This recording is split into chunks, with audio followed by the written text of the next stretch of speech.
Það verið að sminka hann hér frammi, en áður við rekjum garnirnar úr honum förum við upp á Skaga, upp á Skipaskaga, í heimsókn til heilbrigðis- og tryggingaráðherra. Hulda.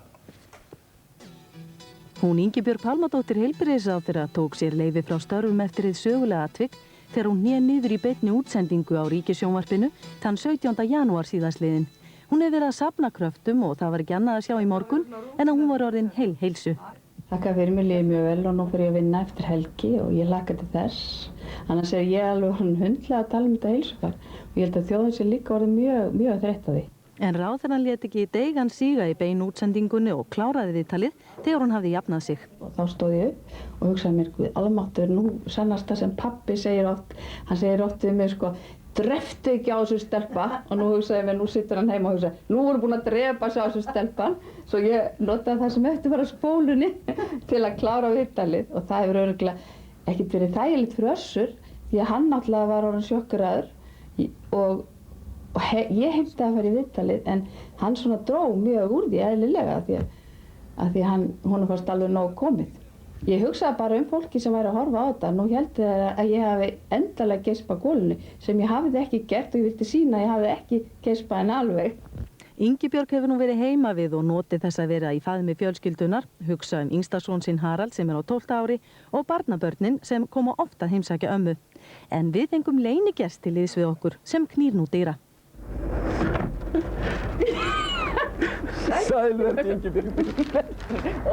Velkomin. Ég kom hér með vorblóm til þín. Þakka þér fyrir. Alveg í stíl. Heyrðu, gjörðu svo vel og gakk í bæinn. Já, og ég ætti kannski að segja þakka þér fyrir síðast og ég ætti að skila kveðju til þín frá Árnýju. Já, þakka og ég átti líka að skila til þín að þetta megu aldrei gera aftur nema þú dettir þá í fangið á mér. Heyrðu, ég var ekki snögg að hugsa eins og sumir sko, hvernig á ég að detta? Ráðherrann lítur glæsilega út, hefur hvílt sig vel og situr hérna í skagalitunum og blómin sem að ég kom með þau eru nú Tilbrigði við skagalitina. Tilbrigði við skagalitina, svona vorblóm. Ingibjörg, við komum svona með óvæntan gest með okkur. Hvernig, fannst þér ekki bara gaman að sjá þessu? Það var svo skrítið, en fyrir nokkrum dögum sagði ég það nú bjóðum Össur heim. Vegna þess að þetta nú búið að vera meira óþægindi fyrir hann heldur en mig. Þannig að ég ætlaði að bjóða hann heim. Þið eru bara búin að létta því af mér, ég þarf ekki að hugsa það meir. Enda sér að sólin skín hér á baki hans, þannig að hann kemur hér með vor í brjósti.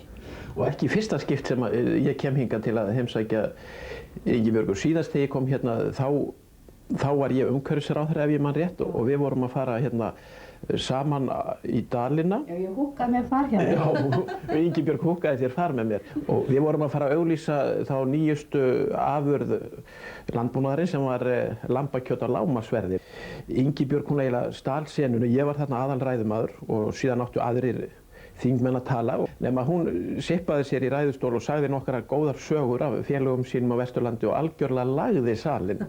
Þannig að það fór lítið fyrir umhverfisráðherrann sem kom þarna með vandaða og vel undirbúna ræðu lambakjöt og lágmarksverði. Nú þess að ég fara að hrósa honum, hann var með frábæra ræðu, get ég sagt, alveg einstaka og ég geti sagt henni smá atriði því hún er ógleymanleg. En svona sko, þannig að þú veist að svona verður félagsskapurinn að vera til að ná jafnvægi í byggð landsins. Alltaf að skjalla hvort annað í hæfælumagni. Já, nú erum við komið hér í skjallbandalag, ég og Ingibjörg. En þið eru væntanlega bæði komið með leið á þessu atviki sem hefur verið í fjölmiðlum undanfarna Össur. Þú ert löngu búin að fá leið á allri þessari umfjöllun. Hárrétt. Ekkert meira um það að segja. Ekkert meira um það að segja held ég. Og Ingibjörg líka. Þar erum við